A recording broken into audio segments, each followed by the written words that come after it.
الله أكبر. Imagine this. You're a surgeon. You've spent years studying the human body. You believe only in what you can see, touch, and prove with science. You don't believe in God. You never have. But now, your newborn daughter is dying. The doctors tell you there's nothing they can do. No surgery, no medication, no hope. What would you do? This is the true story of Dr. Laurence Brown, an American surgeon whose desperate prayer in a hospital room would change not just his daughter's life, but the course of his entire existence. And what happened next? Even he couldn't explain it with science. Dr. Laurence Brown wasn't just any doctor. He was a surgeon, a man of science, a rational thinker who had dedicated his entire life to understanding the human body through evidence and research. Born and raised in America, he grew up in a society where religion was everywhere, but it never made sense to him. How can intelligent people believe in something they can't see? He would ask himself. To him, the universe was governed by laws of physics, chemistry, and biology. There was no room for miracles, no space for divine intervention. Everything had a logical explanation. He married, built a successful medical career, and lived a comfortable life. He had everything a man could want. But he didn't have faith, and he didn't think he needed it. Then, in one ordinary day, everything changed. His wife gave birth to their daughter. What should have been the happiest day of his life became his worst nightmare. Within hours of her birth, the medical team discovered something terrifying. The baby girl had a severe congenital heart defect. Her tiny heart wasn't formed properly. The chambers weren't functioning. Blood wasn't flowing the way it should. Dr. Brown knew exactly what this meant. He had seen cases like this before. He had operated on children with similar conditions. The survival rate, almost zero. The specialists gathered, they ran tests, they consulted, they debated treatment options. But every conversation ended the same way. There's nothing we can do. No surgery could fix this. The heart was too small, too fragile. Any intervention would kill her instantly. No medication existed for a defect this severe.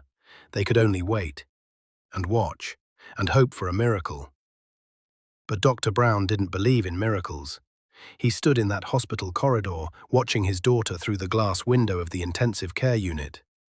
Tubes and wires covered her tiny body. Machines beeped with every struggling heartbeat. And for the first time in his life, this brilliant surgeon felt completely powerless. His medical knowledge meant nothing. His surgical skills couldn't save her.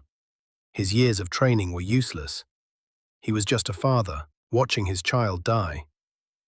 Dr. Brown stood alone in that hospital corridor, a man who had never prayed in his entire life, a man who had mocked those who did, a man who believed prayer was nothing more than wishful thinking. But in that moment, with his daughter fighting for every breath, something inside him broke. He looked up, and for the first time in his life, he spoke to God.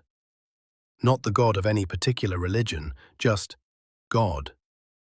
His prayer was simple, honest, desperate. If you exist, if you're really there, please save my daughter. And if you do, I promise I will search for the truth. I will find the real religion, and I will follow it for the rest of my life. He didn't know if anyone was listening.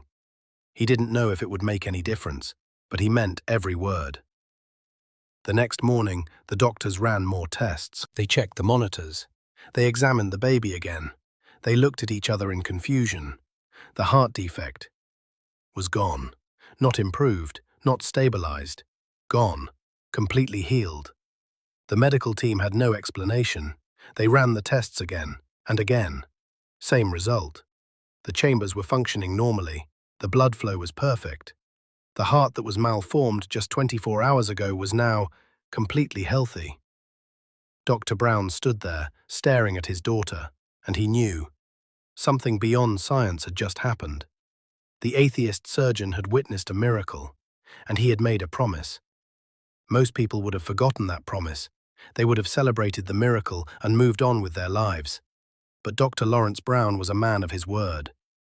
For the next 5 years, he embarked on the most important research project of his life. Not a medical study, not a scientific paper, a search for truth. He started with Judaism, the oldest of the Abrahamic faiths. He read the Torah. He studied Jewish law and history. He spoke with rabbis and scholars. He found wisdom, ancient traditions, beautiful prayers. But something was missing. The concept of a chosen people troubled him. Why would God favor one race over another?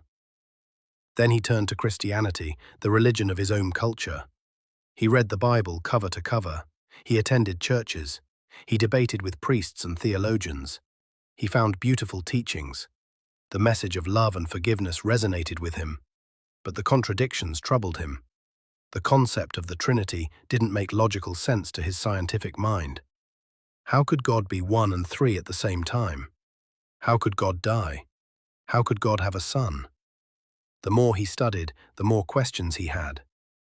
Finally, almost reluctantly, he came to Islam. He had heard the stereotypes, the negative media coverage, the misconceptions, but he approached it the same way he approached everything, with skepticism and scientific rigor. He obtained a translation of the Quran and he began to read. What he discovered shocked him to his core. The Quran spoke directly to his scientific mind. It described embryonic development with stunning accuracy, 14 centuries before modern science. It explained the water cycle, the expansion of the universe, the formation of mountains. But more than that,